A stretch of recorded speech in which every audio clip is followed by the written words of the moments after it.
konsekuensi penunjuk PLT Ketua Umum. Jadi saya kenalkan dulu sebelum kita berikan waktu kepada beliau untuk bicara.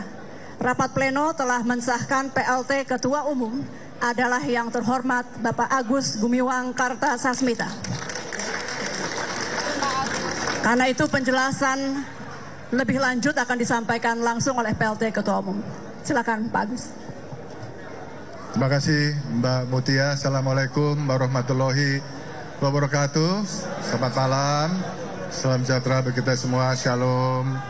Swastiastu, Namo Buddhaya, salam kebajikan dan salam sehat. Yang saya hormati, yang saya banggakan seluruh pengurus pleno Partai Golkar yang menghadiri rapat tadi, termasuk Pak Sekjen, Pak Bendum, seluruh wakil ketua umum hadir, kepala lembaga, badan, yayasan yang didirikan oleh Partai.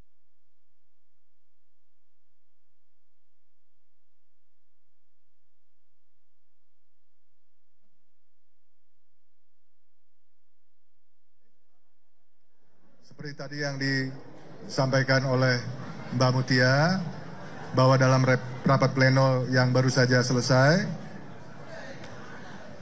secara musyawarah dan mufakat, saya diberikan amanah untuk memimpin Partai Golkar sebagai PLT Ketua Umum Partai Golkar, dan tugas utama saya sebagai PLT Ketua Umum Partai Golkar adalah mengantarkan Golkar menuju Rapimnas dan Munas ke-11 Partai Golkar. Kita lihat, kita tampilkan kepada publik bahwa Partai Golkar merupakan partai yang dewasa, partai yang punya pengalaman jam terbang begitu banyak, begitu tinggi, sehingga dalam menghadapi dinamika apapun, dalam menghadapi tantangan apapun, Partai Golkar bisa dan tetap menjaga soliditas di antara kader, di antara internal Partai Golkar. Kita tetap mempunyai komitmen tidak berubah, menyukseskan pilkada serentak, menyukseskan pelantikan anggota DPR MPR, anggota DPRD, baik itu kabupaten, kota maupun provinsi, menyukseskan pelantikan Bapak Prabowo Subianto dan Bapak Gibran sebagai presiden dan wakil presiden elected. Tidak ada perubahan. Prinsipnya itu tetap kita jaga, dan Partai Golkar menjaga komitmen untuk mensukseskan pemerintahan Bapak Prabowo dan Pak Gibran menuju Indonesia maju. Tadi di dalam rapat pleno sudah diputuskan, sudah disepakati bahwa Rapimnas insya Allah akan kita selenggarakan pada tanggal 20 Agustus yang akan datang.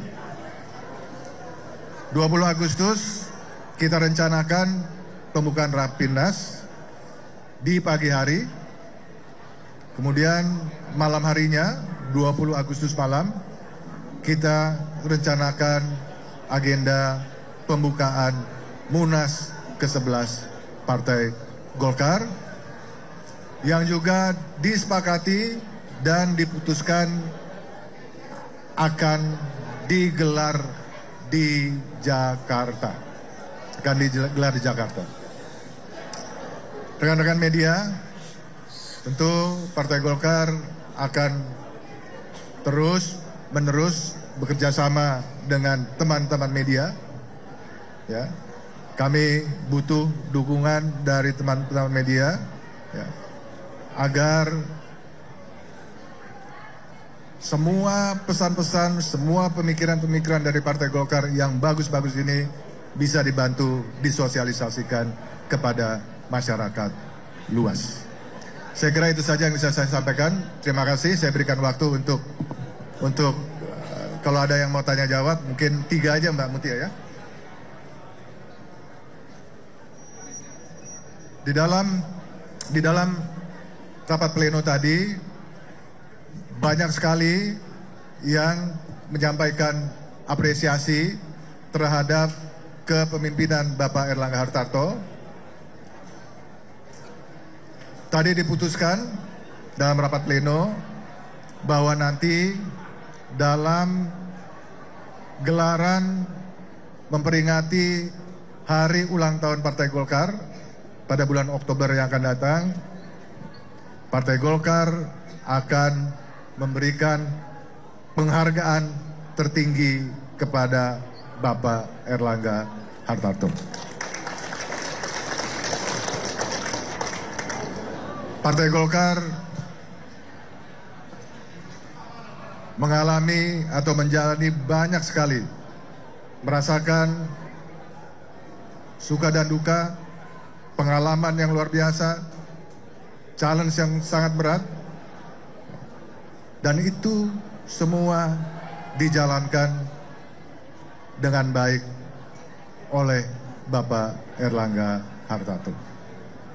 Banyak sekali kenangan kita, Partai Golkar, baik itu DPP maupun DPD, dan seluruh kader Golkar di Indonesia terhadap kepemimpinan Bapak Erlangga Hartarto yang terus-menerus menoreh keberhasilan bagi Partai Golkar, khususnya keberhasilan dalam pemilu, di mana suara Partai Golkar berhasil menjadi pemenang kedua dan naiknya juga alhamdulillah cukup tinggi. Sukses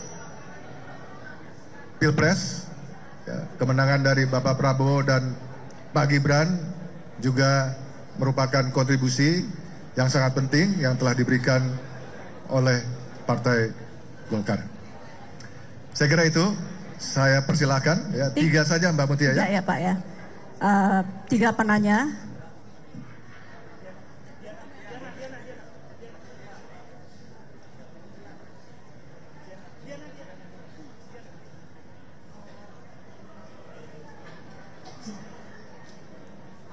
Izin Pak, Diana dari CNN TV. Saya Pak Betul Pak ya. Dia dari CNN TV. Mau tanya 2 pertanyaan Pak. Yang pertama soal agenda Rapimnas dan Munas, ini apakah menentukan agendanya apa aja Pak? Agenda utamanya? Apakah hanya ketum definitif atau juga ada perubahan ADART? Gitu. Kemudian yang kedua. Kenapa sih pertanyaannya perubahan ADART? Saya tanya balik dulu sebelum saya jawab. Siapa tahu mungkin ada tokoh-tokoh yang ingin masuk dan diusulkan masuk, kemudian ADART harus diubah untuk bisa melancarkan hal itu.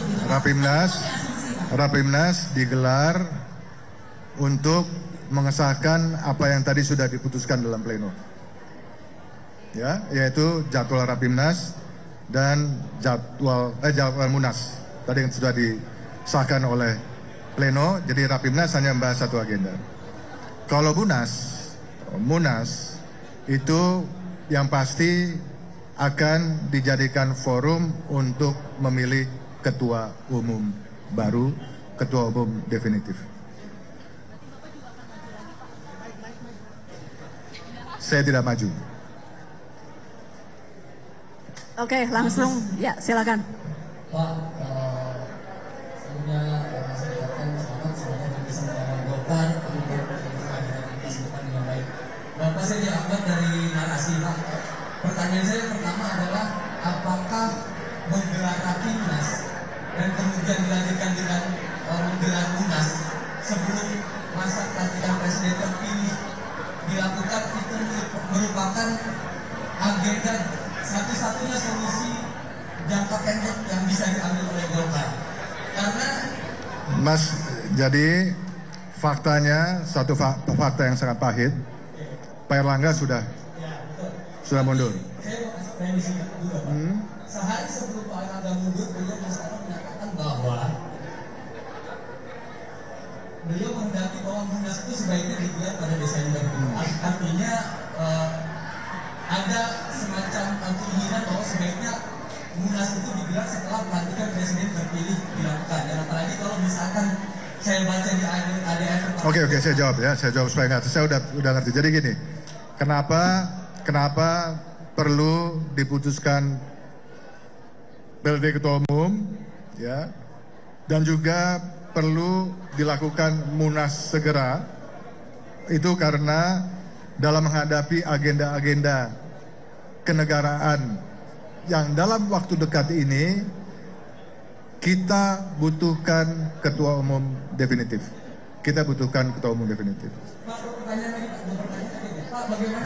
Ayo kita Kamu ngomong apa sih, cepet banget. biar bergantian, Mas.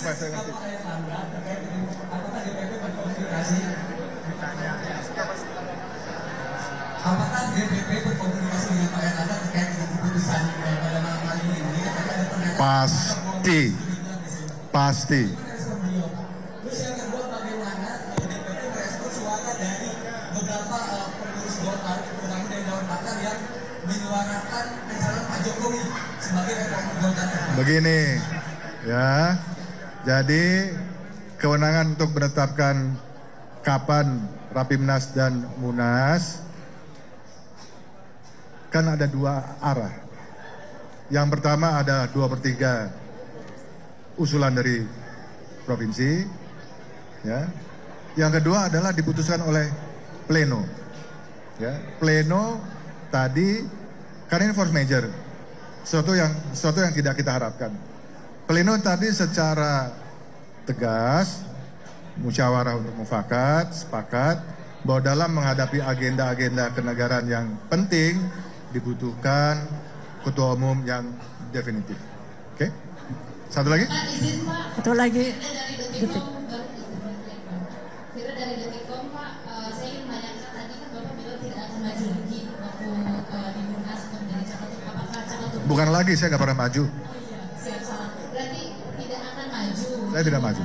Cukup kan? Apakah Bahlil yang akan menjadi caketumnya? Kemudian pertanyaan kedua itu soal ada isu bahwa Golkar ini akan membentuk ketua harian dan dewan pembina yang akan ditetapkan untuk Pak Jokowi. Apakah itu betul? Terima kasih. Kedua pertanyaan itu saya jawab jadi satu, yaitu semua nanti keputusan terhadap siapa yang akan menjadi ketua umum terpilih, semua keputusan berkaitan dengan format organisasi ditentukan di Munas. Ya. Terima kasih banyak. Assalamualaikum warahmatullahi wabarakatuh.